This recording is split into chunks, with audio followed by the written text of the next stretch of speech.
This episode is sponsored by The Dream Exit. The Dream Exit is a private, bespoke program for successful entrepreneurs with annual revenue between $5 million and $100 million who realize that they have one chance to get their dream exit right, and that the odds of realizing that dream by themselves, all alone, or at the last minute are stacked against them. In less than 90 days, we teach you how to design, build, and execute a customized dream exit playbook that gets your business ready for sale at its maximum value and gets you ready to maximize your meaning and purpose in your post-exit life, even if today you are not ready to sell. You see, dream exits just don't happen. They are the result of early, professional, and proven planning. So if you're an entrepreneur with annual sales between 5 and 100 million, and you want to learn how to 10x to 100x your chances of achieving the dream exit you deserve, go to dreamexitplaybook.com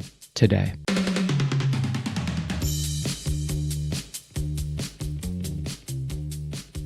Hey everybody, welcome back to the How Did It Happen podcast. So happy to have you here. And today on this Free Thinking Friday episode, I am going to be talking to you about a personal mission statement. And I will tell you that I've never had a personal mission statement until today. At least I haven't had one that's been written down. I guess there's like a lot of things in my life. I tend to, well, at this point in my life, at least, I tend to be pretty sure about who I am and what I'm supposed to be doing. But I was listening to David Goggins.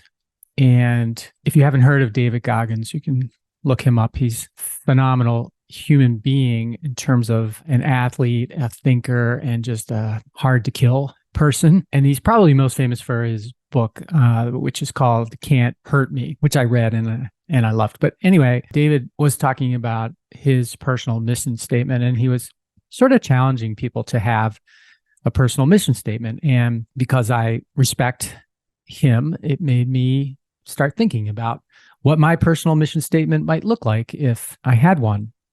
And so I put one together, and I'm just going to go through it, and the points of it, the bullets of it, and see if it resonates with you. And I'd be interested how you think about your personal mission statement, whether you have one, whether you think it's important, or whether this podcast makes you think about thinking about your personal mission statement a little bit more than perhaps you were before.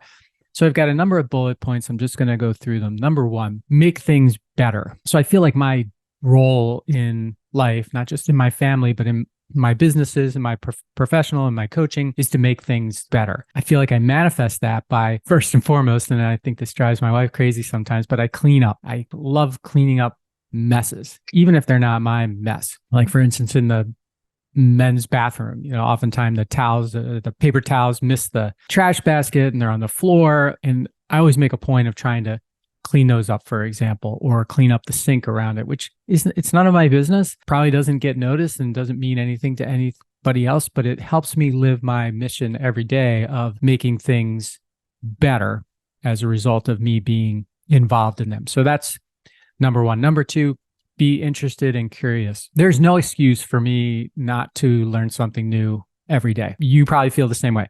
No excuse in the world not to learn something new every single day. And by being interested and curious, it prompts me to want to know more about all kinds of things that I run into every day. And so when I see something, I'm interested in it, I'm curious about it, I write a note if I can't explore it right away. And if I can explore it right away, I do. I look it up, or I ask ChatGPT about it, and I just want to satisfy that right away so that I know that as soon as I'm interested and curious about something, I can learn about it right away. Next one is do what I say and be where I need to be. This is an easy thing to put down on a personal mission statement, and I think it's a lot more difficult for you and I to really live this as a mission statement. Do what I say. That sounds super easy. And it should be easy, actually. It should be easy to do what you say. But sometimes you say things and situations change or people change or whatever, or you said something just to be convenient so that you could get out of a situation.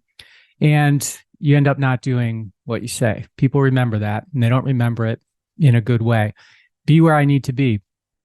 Here's one of my pet peeves. People who sign up to volunteer for an organization, let's say, and they know that the commitment is going to be one meeting a month for the year or one meeting a quarter for the year.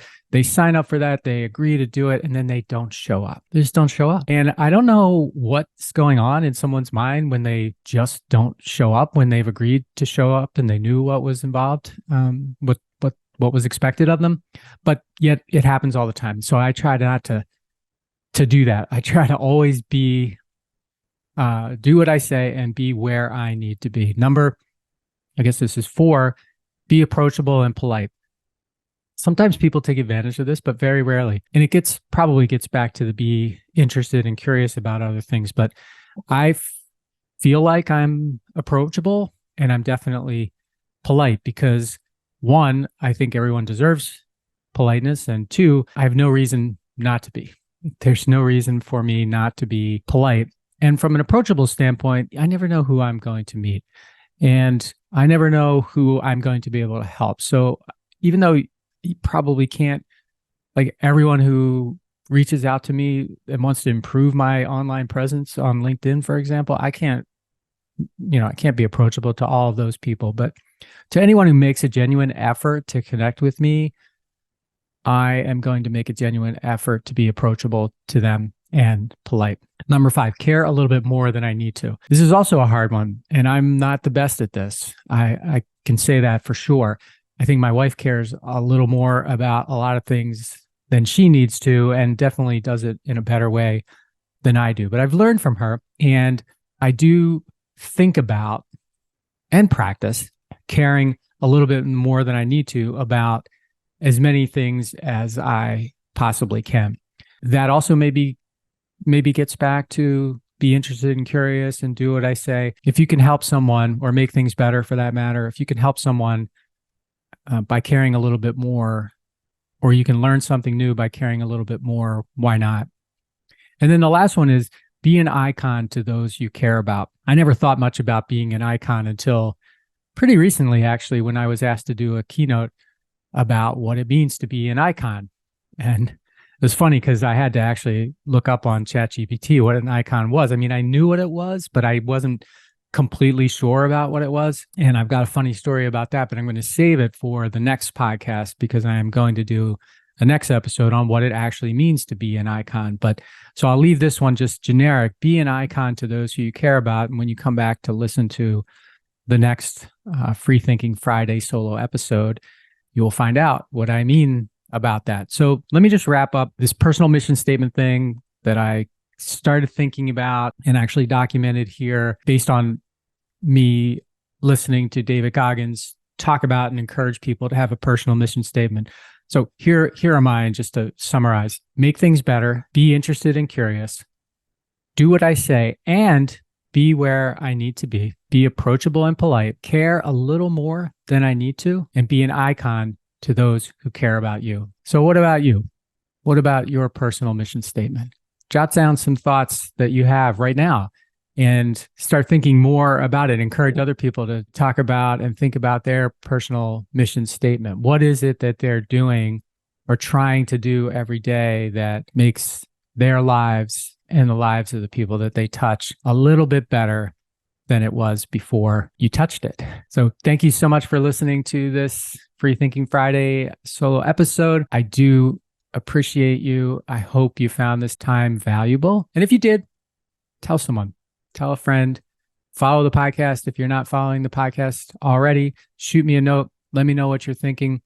I do this for my own thinking, and I do this for your thinking as well. So you and me are sort of in this together, and I am very open to your thoughts and what you would like to share and your personal mission statement as well. So until next time, please maximize the greatness that's inside of you today and make your future your property, something that you are very, very proud to own. Until next time. Hey everybody, thanks for listening to the show. And before you go, I just have 3 requests for you. 1, if you like what I'm doing, please consider subscribing or following the podcast on whatever podcast platform you prefer. If you're really into it, leave me a review, write something nice about me, give me 5 stars or whatever you feel is most appropriate. Number 2, I've got a book. It's called Ownership: How Getting Selfish Got Me Unstuck. It's an Amazon bestseller, and I'd love for you to read it or listen to it on Audible or wherever else, Barnes & Noble, Amazon. You can get it everywhere. If you're looking for inspiration that will help you unlock your greatness and potential, order or download it today so that you can have your very own copy. And if you get it, please let me know what you think. Number 3, my newsletter. I do a newsletter every Thursday, and I talk about things that are interesting to me or I give more information about the podcast and the podcast guests that I've had and the experiences that I've had with them. You can sign up for the podcast today at my website, which is my name, MikeMalatesta.com. You do that right now, put in your email address, and you'll get the very next issue. The newsletter is short, thoughtful, and designed to inspire, activate, and maximize the greatness in you.